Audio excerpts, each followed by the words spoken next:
નમસ્કાર વિદ્યાર્થી મિત્રો, મુકેશ રામોલિયા ડિજિટલ એજ્યુકેશનની અંદર આપ સૌનું હાર્દિક સ્વાગત કરું છું. વિદ્યાર્થી મિત્રો, ધોરણ 9 સામાજિક વિજ્ઞાનની અંદર પાઠ 11 ભારતનું ન્યાયતંત્ર, તો એના વિશે આપણે ચર્ચા કરવાની છે. આ પાઠ વિશે તો જોઈએ એના પ્રશ્નોત્તરની અંદર પ્રશ્ન નંબર 1, ટૂંકનોંધ લખો ન્યાયતંત્રની સ્વતંત્રતા.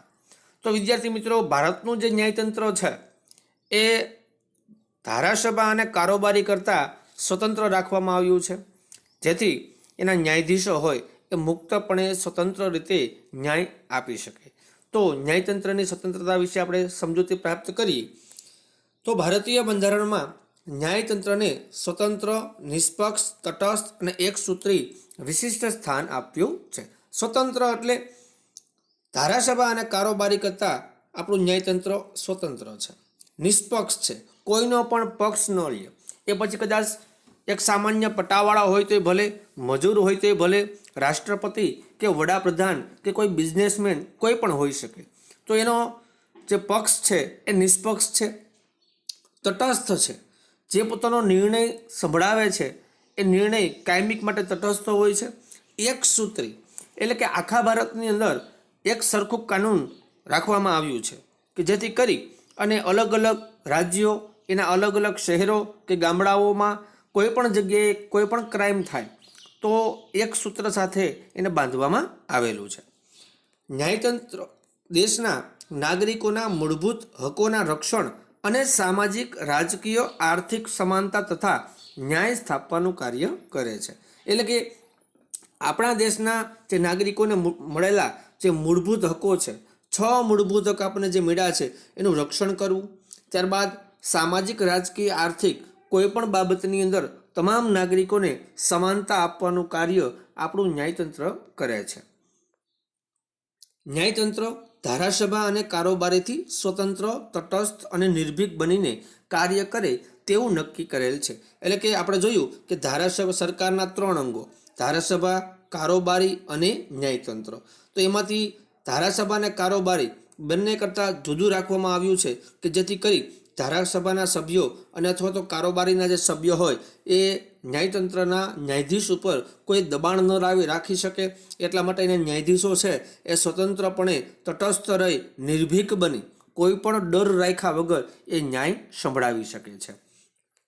ન્યાયાધીશોની નિમણૂક ચોક્કસ મુદત માટે બંધારણીય જોગવાઈ પ્રમાણે કરવામાં આવે છે. એટલે કે જે ન્યાયાધીશોની જે નિમણૂક થાય, કોઈ પણ વડી અદાલત હોય કે સુપ્રીમ કોર્ટ હોય તો એના જે ન્યાયાધીશો હોય એની નિમણૂક કરવા માટે ચોક્કસ નીતિ નિયમો, કાનૂન બનાવવામાં આવ્યા છે અને એની મુદત પ્રમાણે એ પોતે ન્યાયાધીશ અમુક વર્ષ સુધી રહી શકે છે.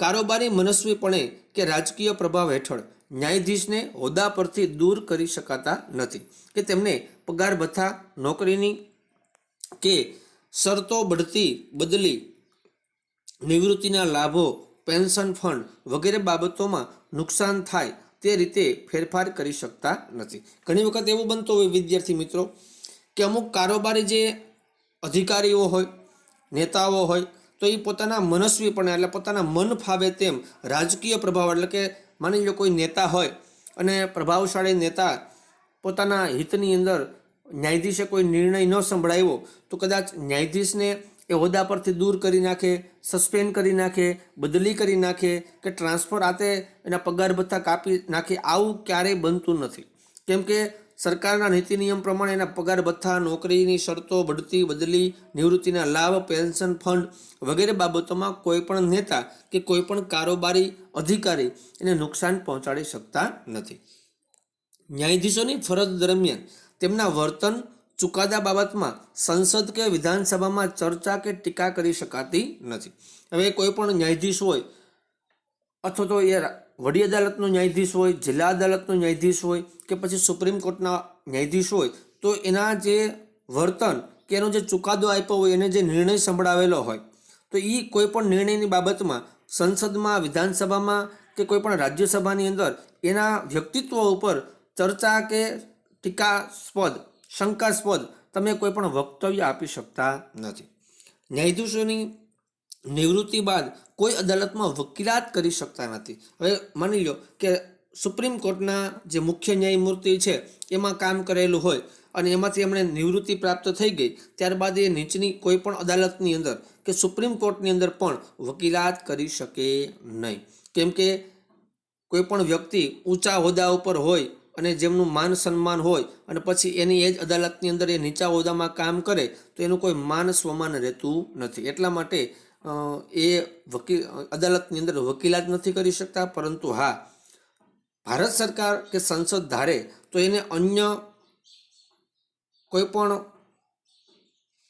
બાબતની અંદર કે કોઈ પણ એવા અલગથી કાયદાઓ મૂકેલા હોય અને એમાં સંશોધન કરવાનું હોય કે પછી કાયદા વિશે જાણકારી જોતી હોય તો એના વિશે ભારત સરકાર એમને કોઈ પણ હોદ્દો આપી શકે છે અથવા તો કામ સોંપી શકે છે.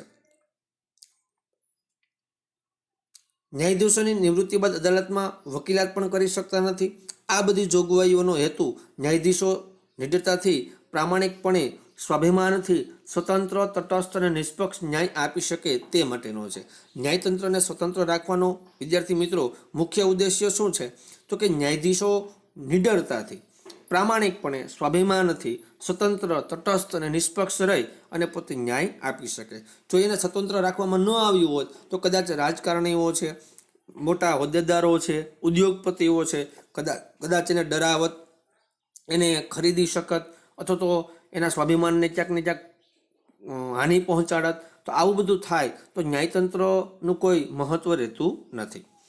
સર્વોચ્ચ અદાલતમાં જાહેર હિતના દાવા, જાહેર હિતના પ્રશ્નો કે જાહેર મહત્ત્વની સમસ્યાઓનો ઉકેલ મેળવવા માટે માત્ર પોસ્ટકાર્ડ કે સામાન્ય પત્ર દ્વારા થયેલી ફરિયાદોને આધારે ચુકાદાઓ આપવામાં આવ્યા છે, જે ન્યાયતંત્ર કેટલું સક્રિય છે તે દર્શાવે છે. હવે વિદ્યાર્થી મિત્રો, જાહેર હિતની અરજી, જાહેર હિતની અરજી એટલે શું થાય? તો કે માત્ર આપણા પૂરતી નહીં, પરંતુ આખા પ્રદેશની હોય, આખા રાજ્યની હોય, આખા શહેરની હોય કે આખા દેશને લગતું કોઈ પણ મહત્ત્વની બાબત હોય કે જે સમસ્યારૂપ હોય, તો એવી સમસ્યા કોઈ પણ વ્યક્તિ દ્વારા, કોઈ પણ તમે પોસ્ટકાર્ડ દ્વારા પણ સર્વોચ્ચ અદાલતમાં જઈ અને જાહેર હિતની અરજીનો દાવો કરી શકો છો. અને જાહેર હિતના જે પ્રશ્નો હોય, એ મહત્ત્વની સમસ્યાઓ હોય તો એ પોસ્ટકાર્ડ દ્વારા, સામાન્ય વ્યક્તિ દ્વારા, સામાન્ય પત્રો દ્વારા પણ તમે ફરિયાદ દાખલ કરી શકો છો.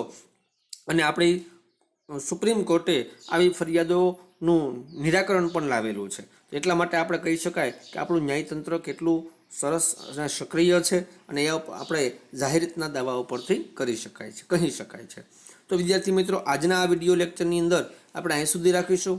આગળના વિડીયો લેક્ચરને જોવા માટે, ભણવા માટે ખાસ તમે આ ચેનલમાં નવા હોવ અને આ ચેનલને હજુ સુધી સબસ્ક્રાઈબ ન કરી હોય તો પ્લીઝ એને સબસ્ક્રાઈબ કરી બાજુમાં ઓલ પ્રેસ કરી અન્ય વિદ્યાર્થીઓને શેર, લાઇક અને કોમેન્ટ કરવાનું ના ભૂલતા. ત્યાં સુધી રજા આપશો. જય હિન્દ, જય ભારત.